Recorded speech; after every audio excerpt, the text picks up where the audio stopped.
रूपाली, जरा जल्दी करो, कहीं संदीप उठ न जाए। हो गया जी, बस आ रही हूँ।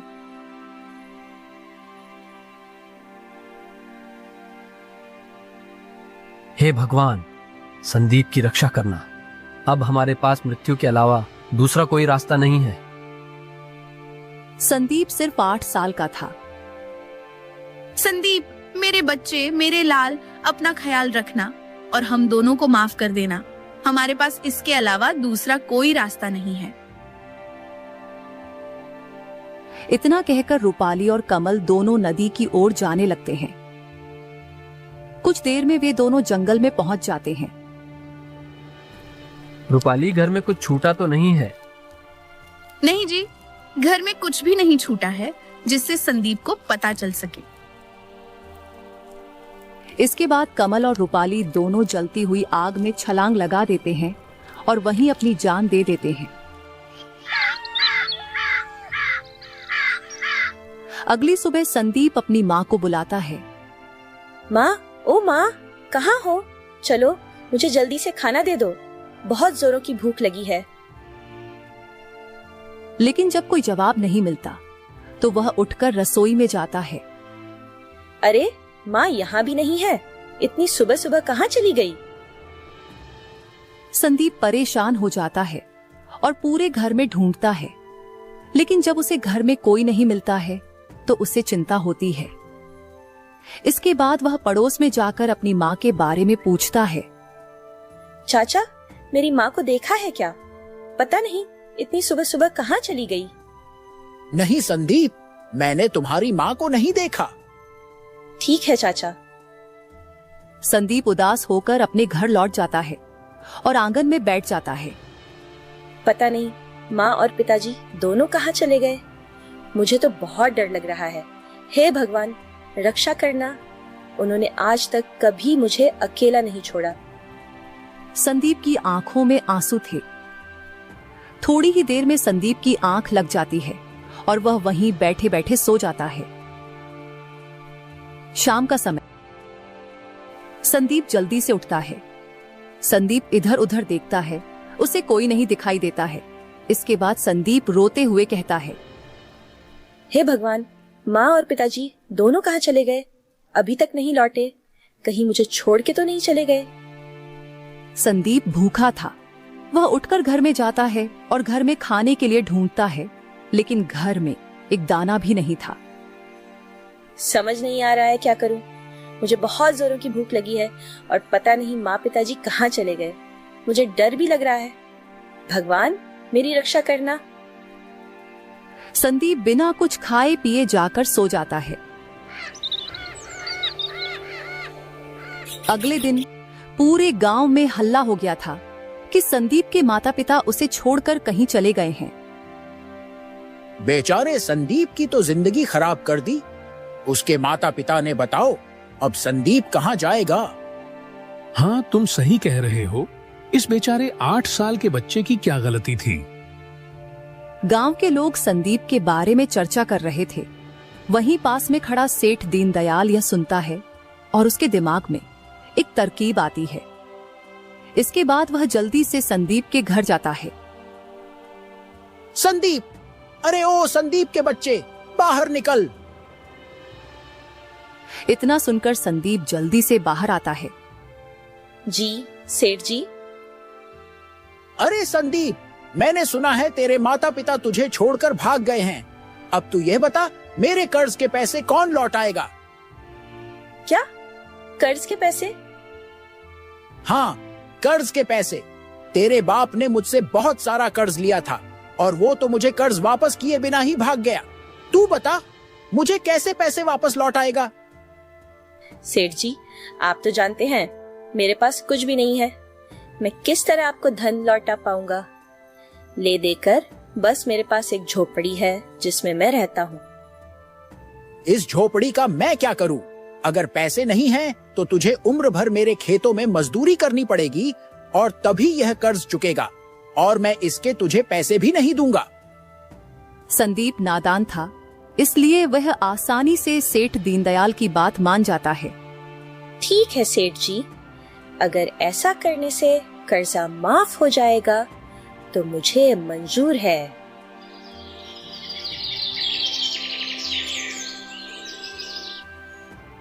इसके बाद संदीप सेठ दीनदयाल के खेत में मजदूरी करने लगता है। दिन भर वह मजदूरी करने के बाद सेठ दीनदयाल संदीप को सिर्फ रात का खाना ही देता था, और वह भी सिर्फ 2 सूखी रोटियां। यह ले और इसे खाकर सो जा, और कल सुबह जल्दी उठकर फिर से काम पर लग जाना। सुबह पैर पसार कर सोते मत दिखाई देना, वरना तेरी खैर नहीं। जी सेठ जी।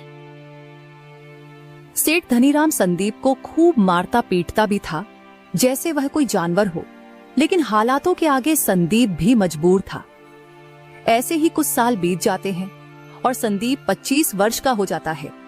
एक दिन सुबह सुबह संदीप को उठने में जरा देरी हो जाती है, तो वह जल्दी से सेठ दीनदयाल के खेतों की तरफ भागता है। आज तो उठने में बड़ी देर हो गई, जल्दी से खेत पहुंचता हूँ, वरना सेठ जी बहुत गुस्सा करेंगे। जैसे ही संदीप खेत में पहुंचता है, वह देखता है कि सेठ दीनदयाल लाठी लिए गुस्से में उसका इंतजार कर रहे हैं। उन्हें ऐसे देखकर संदीप बहुत घबरा जाता है। सेठ जी, माफ कर दीजिए सेठ जी, उठने में जरा देर हो गई, आइंदा कभी नहीं होगी। अच्छा, माफ कर दूं? अरे एक बार माफ करूंगा ना, तो तू बार बार यही गलती दोहराएगा। सजा तो तुम्हें मिलनी ही चाहिए। तू क्या चाहता है? तू घर में आराम करे और मैं खेतों में काम करूं? रुक, अभी बताता हूं तुझे। इतना कहकर सेठ संदीप को बेरहमी से पीटने लगता है। वैसे तो संदीप हमेशा सेठ जी की मार खा लेता था, क्योंकि उसे लगता था कि सेठ जी के अलावा उसका इस दुनिया में कोई नहीं है। लेकिन आज संदीप सेठ जी को जवाब देते हुए कहता है, बस करिए सेठ जी, कितना पीटेंगे? रात में आप ही ने मुझसे खेतों में देर तक काम करवाया था, इसलिए तो मुझे घर लौटने में देरी हुई थी, और इसी वजह से मैं सुबह जल्दी नहीं उठ पाया। तो भला इसमें मेरी क्या गलती है सेठ जी? सेठ जी संदीप का ऐसा जवाब सुनकर बौखला जाते हैं। अच्छा, तो तू क्या चाहता है संदीप? गलती किसकी है? मेरी? अरे तेरे जैसे को तो अपने सगे माँ बाप ने भी नहीं रखा, छोड़कर भाग गए, और अब मेरे टुकड़ों पर पलकर मुझसे ही जबान लड़ाता है। जा, निकल जा मेरी खेत से। जब भूखे मरेगा तब आएगा मेरे पास वापस लौटकर। सेठ की ऐसी कड़वी बातें सुनकर संदीप की आंखों में आंसू आ जाते हैं। ठीक है, मैं जा रहा हूँ सेठ जी। वह खेत छोड़कर सीधा गांव के बाहर की तरफ भागने लगता है। उसे भी नहीं पता था कि वह कहां भाग रहा है, मगर संदीप सिर्फ उस गांव से दूर जाना चाहता था जिसने उसका सब कुछ छीन लिया था। अब कभी वापस नहीं लौट कर आऊंगा, चाहे जैसे मुझे अपना गुजारा करना पड़े। ये सब सोचते हुए भूखा प्यासा संदीप एक जंगल के पास पहुंचता है और वहां एक पेड़ के नीचे बैठकर रोने लगता है। कुछ देर बाद संदीप आगे बढ़ता है। संदीप उदास होकर आगे बढ़ रहा होता है कि तभी संदीप की नजर सामने एक पेड़ के नीचे बैठे साधु पर पड़ती है। साधु बैठकर तपस्या कर रहे थे। संदीप को ऐसे देखकर साधु मुस्कुरा देते हैं और प्यार से उससे कहते हैं, क्या हुआ बेटा, तुम यहाँ क्या कर रहे हो? संदीप साधु के पास जाता है। क्या बात है बेटा, बड़ा परेशान लग रहे हो। हाँ बाबा, परेशान तो हूँ। जीवन में कुछ अच्छा नहीं चल रहा है। भूख, प्यास और थकान से शरीर भी व्याकुल है। अच्छा, सबसे पहले तुम एक काम करो, उस झोपड़ी के अंदर जाओ, वहां कुछ फल रखे होंगे, उन्हें उठाकर ले आओ। संदीप साधु की बात मान लेता है और झोपड़ी के अंदर जाकर कुछ फल उठा लाता है। साधु उसमें से कुछ फल लेकर बाकी फल संदीप को दे देते हैं। ये कुछ फल मेरे पास रहने दो और बाकी के तुम खा लो। लगता है सुबह से तुमने कुछ नहीं खाया। संदीप को यह सुनकर बड़ी प्रसन्नता होती है। धन्यवाद बाबा। आपको कैसे पता चला कि मैंने सुबह से कुछ नहीं खाया था? मैंने तो बस इतना बताया था कि मैं अभी भूखा था। बस यूं ही समझ लो कि मुझे ऊपर वाले ने बताया है। अच्छा, जरा अपना हाथ लाना तो। संदीप साधु की बात सुनकर कुछ समझ नहीं पाता, लेकिन फिर भी वह अपना एक हाथ साधु की तरफ बढ़ा देता है। संदीप का हाथ साधु बड़े ध्यान से पढ़ने लगते हैं। वाह, ऐसी लकीरें तो मैंने आज तक सिर्फ राजा महाराजाओं के हाथ में देखी हैं।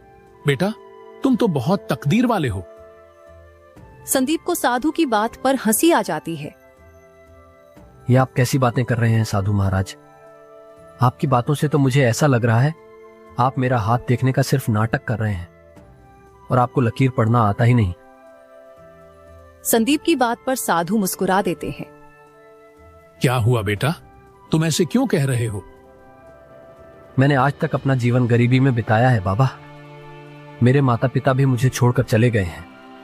जीवन भर उस सेठ ने मुझे मारा पीटा। अरे, मेरी जैसी किस्मत तो किसी की ना हो, और आप कहते हैं मेरी लकीर महाराजाओं जैसी है और मैं बहुत तकदीर वाला हूं। ये सब सुनकर साधु महाराज फिर से मुस्कुरा देते हैं। बेटा, तुम चिंता मत करो, तुम्हें जल्दी मेरी बातों पर यकीन हो जाएगा। मेरे ख्याल से तुम्हें यहां से पश्चिम दिशा की तरफ जाना चाहिए और यह फल अपने साथ ले जाओ, रास्ते में तुम्हारे काम आएंगे। इसके बाद संदीप साधु के दिए फल लेकर पश्चिम दिशा की तरफ चलने लगता है। शाम होते होते जंगल का रास्ता खत्म हो जाता है और संदीप को एक गांव दिखाई देता है। गांव देखकर संदीप को बड़ी खुशी होती है। आखिरकार गांव आ गया। मुझे कम से कम जंगली जानवरों के बीच जंगल में नहीं सोना पड़ेगा। कितना डरावना जंगल था वो, लेकिन अब मुझे रहने के लिए कोई जगह ढूंढनी पड़ेगी। संदीप गांव में इधर उधर किसी काम और जगह की तलाश में भटकने लगता है कि तभी उसे रामलाल नाम के एक आदमी की मिठाई की दुकान नजर आती है। रामलाल एक बूढ़ा आदमी था और सभी ग्राहकों से बड़े प्यार से बात कर रहा था। संदीप को देखकर वह उसे कहता है, अरे क्या हुआ बेटा, कौन सी मिठाई चाहिए तुम्हें? आज से पहले तुम्हें कभी देखा नहीं, तुम इस गांव के लगते नहीं हो। जी नहीं, मैं इस गांव का नहीं हूं और मुझे कोई मिठाई नहीं चाहिए। क्या मुझे आपकी दुकान में अभी कुछ काम मिलेगा? बदले में आप मुझे बस आज रात गुजारने के लिए जगह दे दीजिए। अच्छा ठीक है, तुम ये सब मिठाई के खाली डब्बे संभालने में मेरी मदद कर दो। मैंने मेरे निकम्मे बेटे अमित को कितना बुलाया, लेकिन वो आया ही नहीं। संदीप बड़े मन से रामलाल की मदद करने लगता है। रामलाल को भी संदीप से बात करके बड़ा अच्छा लग रहा था। रात होते रामलाल संदीप को अपने घर ले जाता है, जहां पर सिर्फ रामलाल और उसका बेटा अमित अकेले रहते थे। अमित की मां का बहुत पहले ही देहांत हो गया था। अरे पिताजी, यह किस भिखारी को उठाकर ले आया आप? तमीज से बात कर अमित, ये संदीप है। आज रात ये यहीं रुकेगा। इसने आज मेरी बहुत मदद की है। और तुम क्यों नहीं आए थे दुकान पर? आज कितना काम था। अरे वो पिताजी, मैं थोड़ा व्यस्त था। हाँ हाँ, सब जानता हूँ तू कितना व्यस्त रहा होगा। अरे अपने दोस्तों के साथ घूमने निकल गया होगा। खैर ये सब छोड़ो, मैं जल्दी से खाना बना देता हूँ। नहीं नहीं, आप रहने दीजिए, खाना मैं बना दूंगा। आपने मुझे यहाँ रुकने दिया है, वही बहुत है। सच में तुम खाना बना दोगे? हाँ हाँ जरूर, और देखना आपको मेरे हाथ का खाना बहुत पसंद आएगा। इसके बाद संदीप रामलाल और उसके बेटे अमित के लिए स्वादिष्ट खाना बना देता है। वाह क्या खुशबू आ रही है। आओ संदीप, तुम भी बैठो, हम सब साथ ही बैठकर खाते हैं। संदीप जब ये देखता है कि रामलाल उससे इतने प्यार से बात कर रहा था, तो उसकी आंखों में आंसू आ जाते हैं और वह उन्हें गले लगा लेता है।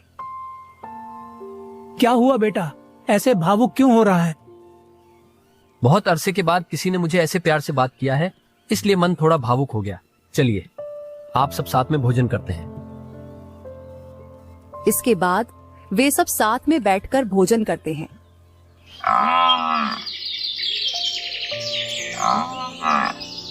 अगले दिन सुबह सुबह संदीप जल्दी उठ जाता है और सबके लिए नाश्ता भी बना देता है।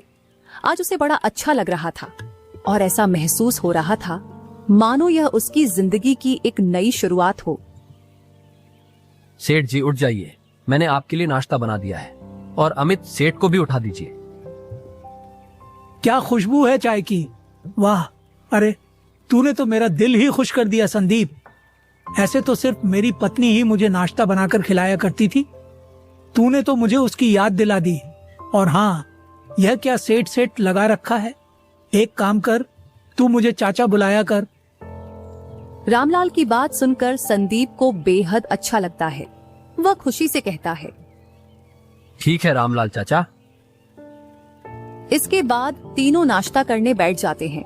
नाश्ता करने के बाद संदीप रामलाल से कहता है, रामलाल चाचा, आपका बहुत बहुत धन्यवाद। आपने मुझे इतना प्यार दिया, इतना इज्जत दिया। अब मैं चलता हूं। संदीप, कहाँ जा रहे हो तुम? तो किसी को इस गांव में जानते भी नहीं। चाचा, मैं काम की तलाश में जा रहा हूं। क्या पता कुछ काम ही मिल जाए। संदीप, एक काम करो, तुम राजा के दरबार में चले जाओ। राजा आदित्य बड़े दयालु हैं। मुझे पूरा यकीन है तुम्हें कुछ ना कुछ काम जरूर मिल जाएगा। ठीक है रामलाल चाचा, मैं सबसे पहले राजा आदित्य के दरबार में ही जाऊंगा। इसके बाद संदीप रामलाल का आशीर्वाद लेता है और राज दरबार की ओर जाने लगता है। रास्ते में एक घना जंगल पड़ता है। संदीप के चेहरे पर संतोष झलक रहा था। उसे उम्मीद थी कि राज दरबार में उसे कुछ काम मिल जाएगा। संदीप जल्दी जल्दी राज दरबार की ओर बढ़ रहा था कि तभी उसे सामने एक मरा हुआ पक्षी दिखाई देता है। अरे, ये पक्षी तो काफी घायल है। ऐसा लगता है जैसे यह मर चुका है। संदीप उसे छूकर देखता है, लेकिन पक्षी की सांसें थोड़ी सी भी नहीं चल रही होती हैं। ये पक्षी मर चुका है। इसके बाद संदीप उस पक्षी को वहीं पर छोड़कर आगे बढ़ने लगता है। वह पक्षी ऐसे पड़ा क्यों था? मुझे ये बात समझ नहीं आई। कहीं वह पक्षी जिंदा तो नहीं? क्यों ना मैं उस पक्षी को अपने साथ राज दरबार ले जाऊं और ले जाकर राजा को दे दूं। महल में अनेक प्रकार के हकीम रहते हैं जो पक्षी को जरूर बचा लेंगे। संदीप इतना सोचता है और लौटकर वापस आ जाता है और उस पक्षी को हाथ में उठाकर जल्दी जल्दी राज दरबार की ओर बढ़ने लगता है। कुछ देर बाद संदीप पक्षी को लेकर दरबार के अंदर पहुंचता है। संदीप के हाथ में पक्षी देखकर राजा चौंक जाता है और द्वारपाल संदीप के पास आता। पक्षी? यह पक्षी तुम्हारे पास कहां से आया? संदीप राजा की बात सुनकर डर जाता है। महाराज, मैंने कुछ नहीं किया। मैं तो जंगल के रास्ते से आ रहा था तो मुझे यह पक्षी रास्ते पर पड़ा हुआ मिला। मैंने सोचा क्यों ना इस पंछी को राज दरबार ले जाऊं, शायद इसकी जान बच जाए। महाराज, मुझे माफ कर दीजिए, मैंने इसे नहीं मारा। हाँ, मुझे पता है कि इसे तुमने नहीं मारा है। क्या तुम्हें पता है यह किसकी पक्षी है? किसकी है महाराज? मुझे नहीं मालूम। मैं तो इस गांव का भी नहीं हूं। ये पक्षी यहाँ के राजकुमार का था, जो कि मेरा इकलौता पुत्र था। और तुम्हें पता है वो राजकुमार कौन है? संदीप डरते डरते कहता है। कौन है महाराज? वो राजकुमार तुम हो। तुम बचपन में खेलते खेलते जंगल में गुम हो गए थे। मैंने तुम्हें कहां नहीं ढूंढा, लेकिन मुझे उम्मीद थी कि तुम एक दिन जरूर लौटोगे। बेटा, यह पूरा राज्य 25 साल से तुम्हारा इंतजार कर रहा है। क्या? मैं नहीं महाराज, मैं राजकुमार नहीं हो सकता। मैं तो एक गरीब आदमी हूं। मुझे तो मेरे माता पिता ने बचपन में ही अकेले छोड़ दिया था।